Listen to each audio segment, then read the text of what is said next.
Bonjour à tous, bonjour Béatrice. Bonjour à tous. Alors, me revoici avec Béatrice Lhuillier, que vous avez sûrement déjà vue si vous nous suivez sur passiondapprendre.com. Alors, Béatrice, tu es l'auteur de Sketch Note Time, donc Yes. un ouvrage qui a été publié aux éditions du Chêne. Tu es la créatrice de Sketch Note Facile, donc un site justement qui propose des formations en sketchnoting, qui est de la prise de notes visuel qui est très complémentaire en fait au mind mapping. On en reparlera justement dans cette interview. Et justement, et aussi, oui, bien entendu, pour les personnes qui nous suivent, savent que tu fais partie de la team Passion d'apprendre pour les championnats de France de lecture rapide et de mind mapping.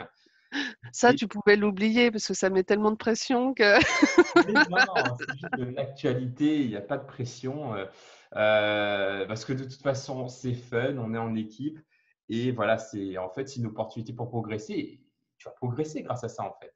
oui, oui, absolument. Alors moi, je suis très bonne élève. Moi, quand je fais une formation, je suis, les chapitres les uns après les autres. Je vais chercher de l'info, je vais aller rechercher des lectures complémentaires, et cetera. Donc oui, oui, voilà, je suis dans ma ligne en tous les cas. J'avance. Autant d'ailleurs, en mind mapping qu'en lecture rapide. Yes, et en fait, ce qui est intéressant, c'est que par rapport à cette discipline, tu arrives aussi à guider tes apprenants dans cette démarche pas à pas, justement, étape par étape, pour monter en compétences. Et justement, je parlais d'actualité parce que en ce moment, tu as lancé une nouvelle formation qui permet d'initier les personnes au sketchnoting, mais digital, c'est-à-dire donc de faire du sketchnote sur iPad avec l'application Procreate et qui permet vraiment de faire des rendus très propres et vraiment très beaux. Justement, j'aimerais que tu nous en parles un peu plus et notamment, quelle est la différence entre le sketchnote papier et le sketchnote digital parce qu'en fait, on a le même questionnement en mind mapping quelque part. Ouais, bah, bon, moi, le conseil que je donne, d'une façon générale, c'est de démarrer sur sketchnoting papier. Tout simplement parce qu'on va prendre de bons réflexes. On va, déjà mettre en place ce qu'on appelle son vocabulaire graphique, c'est-à-dire finalement, tous ces pictos, toutes ces icônes qu'on va pouvoir, apprendre à dessiner et cetera. Donc déjà de le faire sur papier, c'est déjà intéressant parce qu'il suffit d'avoir un petit carnet et puis, dès qu'on voit un picto qui nous intéresse, on va s'entraîner à le faire et la graphie est importante. C'est-à-dire le fait de tracer c'est pas à toi d'ailleurs que je vais l'apprendre, heu, va faire qu'on va, bien intégrer le geste, dans notre cerveau et c'est ce qui fait que le jour, une fois qu'on l'a fait 1 fois, 2 fois, 3 fois, le jour où on va devoir ressortir ce dessin et bien en fait on va se souvenir, presque malgré soi d'ailleurs, on va se souvenir de comment on dessine, ce picto. Donc c'est intéressant de travailler d'abord sur papier. Je pense qu'il y a une histoire aussi de sensation. Alors ça, j'aurais plus de mal à l'expliquer. Peut-être que les neurosciences expliquent mieux que moi, j'en sais rien, mais la sensation du crayon sur le papier fait qu'on intègre quand même, mieux, les informations. Donc d'une façon générale, je conseille de démarrer effectivement en se formant sur papier. Donc pour ça, j'ai une autre formation qui s'appelle Devenir, sketchnoteur, qui est d'ailleurs sortie, en version 2.0 il y a quelques semaines de ça et une fois qu'on maîtrise bien ces basiques, donc notamment le vocabulaire graphique, également travailler sous contrainte. C'est-à-dire, d'être sur une feuille, avec, voilà, qui est bien arrêtée, et bien, ça nous oblige à devoir prendre des décisions, à bien gérer l'espace et ensuite seulement de passer, en numérique, en digital, via une formation, par exemple donc sur, Procreate, qui est un des logiciels, vraisemblablement le logiciel le plus utilisé par les sketchnoteurs, parce qu'il a différents avantages, on pourra en parler après.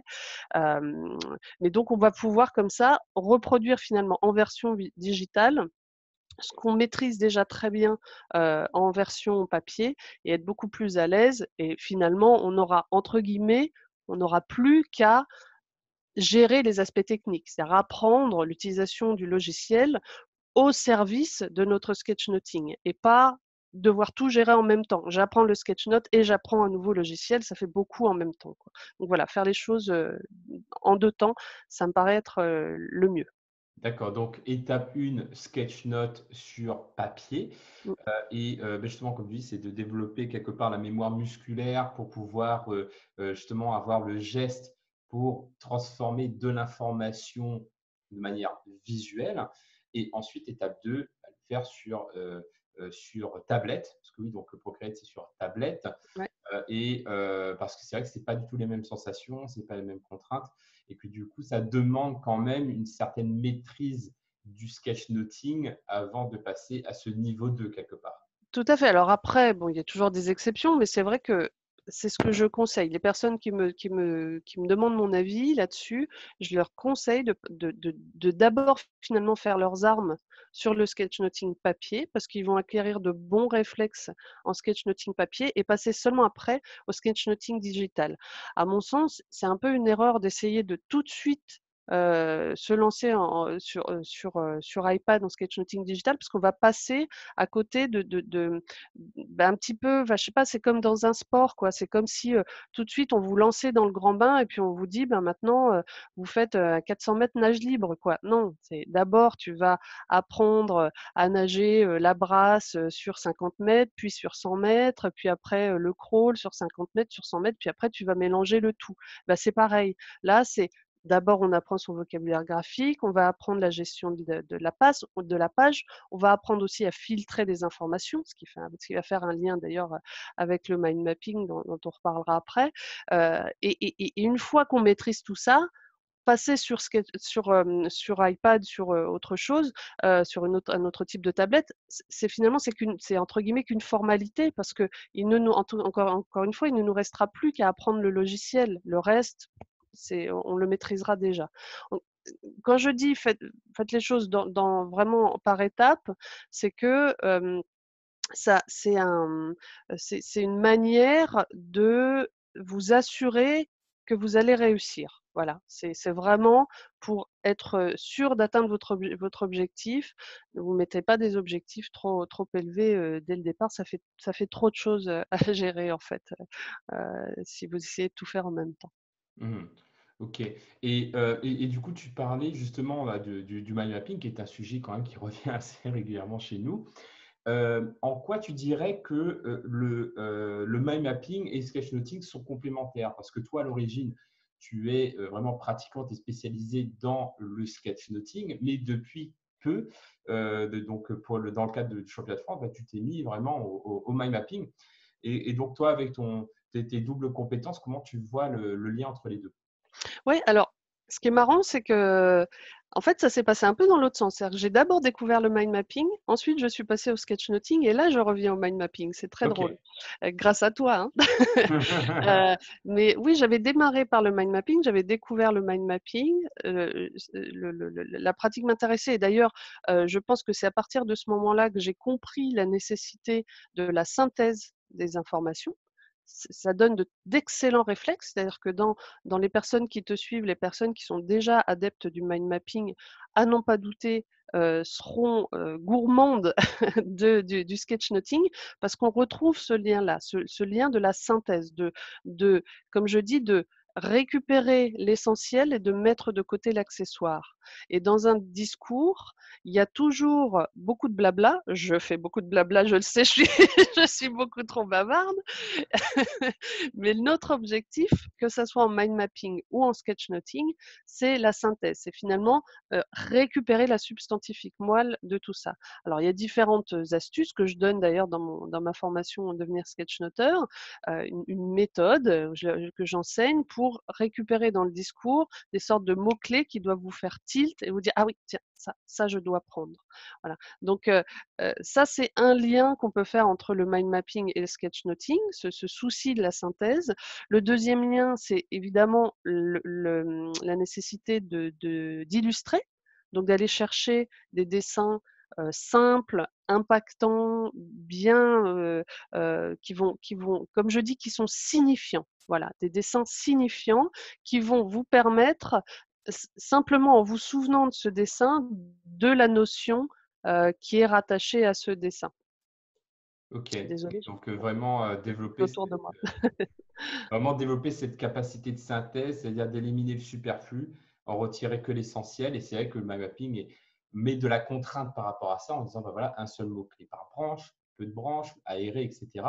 Et c'est vrai que bah, pour le sketchnoting, c'est pareil quelque part, parce que si on veut tout mettre et être exhaustif sur une planche, bah, ça ressemblera à rien, il n'y aura rien qui ressortira.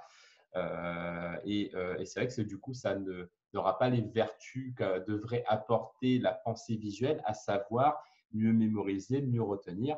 Et bah, pour cela, bah, on a besoin d'être synthétique. Mmh, mmh mh. Absolument. Alors, effectivement, là, tu mets le doigt aussi sur un petit peu, bah, ce qui différencie les 2 pratiques. C'est-à-dire que, bah, le mind mapping, justement, il y a un nombre de contraintes, de règles ou en tous les cas de conseils d'utilisation du mind mapping que j'ai redécouvert d'ailleurs grâce à toi, grâce à notre préparation là pour le championnat. Heu donc il y a un certain nombre de règles. C'est vrai qu'en sketchnoting, il y a un peu plus de liberté. Mais qui dit plus de liberté, dit, eh ben, des gens parfois un peu perdus en se disant: «Mais comment je dois gérer l'espace?» En mind mapping, c'est hyper codifié, c'est hyper Oui. carré. Voilà, on a notre message au centre, enfin notre sujet au centre, des tailles, d'objets, on a des les branches doivent être faites de telle manière, et cetera. La longueur des branches aussi, est codifiée par rapport à la longueur du mot qui est dessus et tout ça. Tout ça est très codifié. En sketchnoting, on est vachement plus libre. Il y a pas ces contraintes-là, mais du coup, je sais que pour certains, c'est pas forcément, évident, à gérer cette liberté, étonnamment. Donc pour le coup, je crois sincèrement que passer par l'école du mind mapping, avant d'aller en sketchnoting, c'est une excellente chose. C'est d'ailleurs ce qui m'est arrivé. C'est-à-dire Mmh. j'ai démarré par ça. Le fait de travailler sous contrainte, j'ai remarqué, hein, les gens qui pratiquent déjà le mind mapping et qui viennent dans mes formations présentielles ou à distance, ce sont celles qui ont le plus de facilité finalement. Pourquoi? Parce qu'elles ont déjà elles savent déjà filtrer les informations. Elles savent faire ce travail de synthèse, d'accord? Puisqu'en mind mapping, c'est le cœur, hein. Elles savent déjà faire ça. Elles ont l'habitude d'illustrer, d'accord? Donc elles ont déjà un vocabulaire graphique, dans leur tête. Heu, Elles savent travailler sous contrainte, puisqu'il y a quand même une page, il faut, respecter, un certain nombre de règles et cetera. Elles savent faire tout ça. Quand elles arrivent en sketchnoting, eh bien elles ont déjà un certain nombre de réflexes et c'est plus facile pour elles que pour quelqu'un qui démarre de zéro. Donc c'est voilà, c'est un premier pas, en tous les cas, dans la pensée visuelle. Je trouve que ça donne d'excellents réflexes que de passer par le mind mapping avant d'aller vers le sketchnoting. Et puis ensuite, une fois qu'on a tout ça, effectivement, d'aller vers le sketchnoting digital. Moi, je vous invite à rejoindre la formation Sketchnoter avec Procreate sur iPad. Voilà, il y a déjà des dizaines de participants dans cette formation qui sont enchantés. Une personne, d'ailleurs, je vais mettre les témoignages bientôt en ligne. Une personne me disait récemment: «Écoute, ta formation, elle est géniale. Un jour, je devais, intervenir dans une je pense que c'est des conférences et elle me dit: «Ta formation est arrivée 2 jours avant, cette conférence et je devais sketchnoter en digital pour la première fois». Et elle me dit: «J'ai suivi ta formation». Donc ça la formation en tout fait à peu près 4 à 5 heures. Mmh. Elle a suivi la formation sur une journée et elle me dit: «Je me suis entraînée un petit peu le jour d'après et hop, elle a attaqué le 2 jours après, elle était en clientèle et elle a fait toutes ses planches en sketchnoting digital et elle était ravie». Donc c'est vraiment, efficace quoi. Si Ouais. vous voulez, Waouh. voilà, monter très vite en compétences, c'est la seule formation, à ma connaissance en tous les cas, en langue française sur l'utilisation de ce logiciel, à des fins de sketchnoting. Donc voilà, allez-y, je vous attends avec impatience. Top, bah, oui, bah, on va aller creuser ça et je rajouterais qu'en plus, bah, pour les pratiquants de mind mapping, le fait de pratiquer le sketchnoting permet de développer plein de compétences complémentaires, en fait. Moi, par exemple, le sketchnoting, bah, toi, du coup, tu m'as pas mal initié à ça, en fait. Ça m'a beaucoup aidé, par exemple, pour des compétences de lettrage, comment mieux écrire sur mes branches, comment mieux dessiner des pictogrammes ou dessiner tout simplement, ce qui est un cœur de carte. Donc finalement, en fait, ton inspiration au sketchnoting m'a aidé à développer des compétences qui m'ont aidé à obtenir le titre de champion du monde, en fait. Donc il y a vraiment même Ça, c'est l'échange de bons procédés, ça, hein. On s'est et bien apporté Et l'un c'est l'autre. pour ça que moi, je recommande vraiment le sketchnoting aussi, parce que pour moi, c'est vraiment complémentaire. Comme je disais, ouais, comme tu disais, le mind mapping aide à être plus structuré et plus synthétique pour pouvoir mieux sketchnoter. Et le sketchnote aide à faire des mind maps beaucoup plus percutantes visuellement. Donc, allez-y, foncez. En plus, voilà, Béatrice est très pédagogue, ça va être très bien structuré. Donc, franchement, s'il y a des objectifs pédagogiques, vous êtes sûr que si vous appliquez, vous allez les atteindre. Donc, voilà, on va dire foncez, foncez, foncez. Je vous accueille à bras ouverts. Super, merci beaucoup Béatrice pour ton temps, pour avoir partagé tout ça. Et Merci à toi. à très bientôt. À très bientôt. Ciao. Ciao.